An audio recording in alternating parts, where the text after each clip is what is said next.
Do you feel like you make zero progress in the gym? Well, you came to the right video. What's up people, welcome back to the channel, and what we're going to go over in this video is my top 10 things to include in every workout to make sure you progress. And yes, you might have your own way of making progressions, and if you're watching this video, it's clear to me that you have to make some changes to make progression. First thing, and to me sometimes it goes unheard of, but it's actually planning your session. Whether you use an app, whether you write things down, or whether you just go in the gym and wing it. Personally, if you're trying to make progression, you should be planning your sessions. Sometimes when you go in and you actually don't know what you're doing, sometimes you half-arse it. What I mean by this is you might go, okay, I'll try that machine, and then if the other one's not taken, I'll try another machine, and then you might end up only doing 70% of the workout that you actually wanted to do. Whereas if you go in with a plan, you know exactly how to progress, you know exactly the reps, the sets, and the intensity you're doing. This will allow your mind to focus on the session and not trying to plan it when you're there. Right, point number 2 is variety of exercises to hit other muscle groups. So, for example, let's take an upper body workout because it's very simple. When it comes to an upper body workout, you want to try and hit the biceps, the triceps, the chest, the upper back, the lats, the shoulders. There's 6 ones, and what you can do is you can split the exercises up. Let's say if you do 2 upper body sessions at the end of the week, you've ticked everything off, you've done enough volume to cater for each muscle, and then it'll start progressing and growing as the weeks go on. A lot of people actually hit the same muscle group, the same area too many times. A lot of people train the chest in exactly the same position, like doing like a flat dumbbell press, then go and do a flat barbell press, and then do an exact same chest press in the same angle. So by choosing an exercise like the flat barbell, and then doing an incline dumbbell, and then doing like a high to low cable fly, that hits everything. So a lot of people miss out on their traps, their rear delts, or they might miss out on their brachialis or their calves, certain things like that. Right, point number 3 is volume. Volume is a complicated one, but the way I do it in phases. So when you're starting off the gym for the first time, let's just say you're starting off a program, starting off with a minimum amount of volume. This means only including like 1, 2, not even above 2 working sets for each exercise, having lower intensity, and then over like an 8 to 10 week block, then you're increasing it as it goes. So this means adding a set, adding the intensity, but you should gradually increase the volume as it goes on. If you have increased your volume right at the start, there's not really a lot of room for progression. The only thing that you would be able to progress on is the actual weight that you're lifting, but sometimes you need a little bit extra. From there, if you're doing a 10-week phase with your volume, do a recovery week and then go back to the start, and hopefully you're lifting a heavier weight, and then just keep doing it. Right, number 4, and it's quite a silly one, but just remember your equipment for the gym. If you're needing straps for a pull workout, or you're needing your wrist straps for a push workout, or if you need your bands, anything like that, because what it will do is it will affect your workout, it will affect your strength, and it will affect the actual exercise itself. Because normally if I'm doing a pull workout, I will bring my straps. If I don't have them, I'm probably going to be lifting like 80% of what I'd normally. So the intensity might still be there, but am I really working the back to what I usually would? Probably not. Right, for me, the most important one is intensity. You have to be pushing yourself each session, and what I mean by this is you might think that you're pushing yourself, but are you really pushing your muscles to failure? So the way I usually gauge myself is reps in reserve.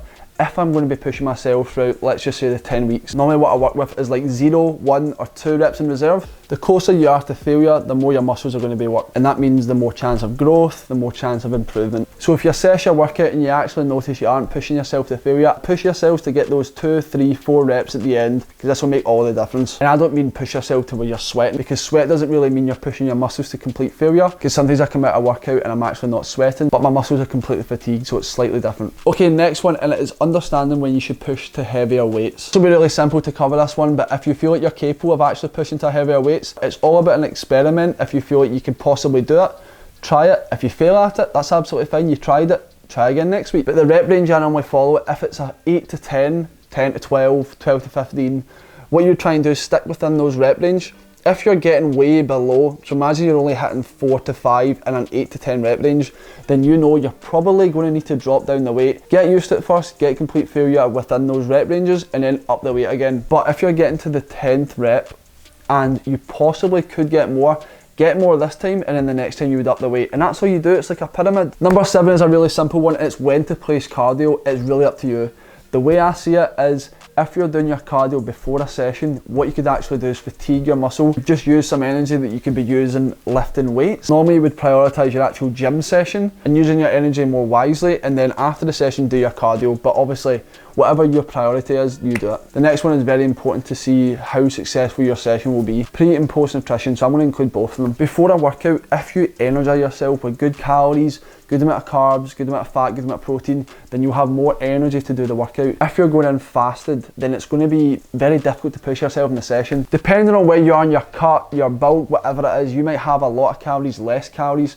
So what I would recommend is using the carbs before and after the session. First one, pre, is because you need to give yourself energy to actually push yourself. But carbs and protein will repair the muscle and it'll also restore the glycogen for the next workout. Just take note, what is the kind of perfect amount of calories? What's the perfect snack before a workout? And just keep doing it. Because this means you're going to be consistent at each session and you'll probably hit better numbers or the same numbers. Okay, number 9 is actually warming up the joints and the muscles before a workout. It's very important to actually initiate the muscles and actually prepare them for the workout that it's going to be doing. Whether that's starting off with lighter weights, whether that's actually using bands to work the joints, whether that's doing like a full routine. Because if you jump straight to your working weight or straight to an exercise, for example, let's just say the hack squat. Hack squat is very demanding. If you just jump on the hack squat and try and do it, you probably will injure yourself. Get your body ready for it, because trust me, you'll thank yourself in like 20 years. And again, experiment with different routines of warming up, because then you can just stick to it if it works for you. Okay, the last one, number 10, and the order of exercises matter. Okay, there's 2 ways of looking at this. The first one is, if you're doing a push workout, for example, if you're to do the more simple exercises first, let's just say the tricep extension, the lateral raise, the skull crushers, and then you try to do your bench press, you would be good. Another way of looking at it, let's just take the bicep. So if you're doing your preacher curl first and then behind the body curl, then you're working perfectly on the shortened range first, then the lengthened. If you were to mix that about, then if you're going to do your preacher curl last, you feel like you won't be able to fully shorten your biceps when you're actually trying to do it. And that's because the order of exercises do matter. So if you enjoy a video like this, me breaking down your training, your nutrition, or anything like this, it can actually help you in the gym and help you become successful, then drop the video a like. If you're not already subscribed to the channel, please do so. And again, hit the alarm bell, as this will notify you when I've uploaded a new video, and it could be one like this. What I'll do is, in the description, I'll put all my links, especially the coaching and the app.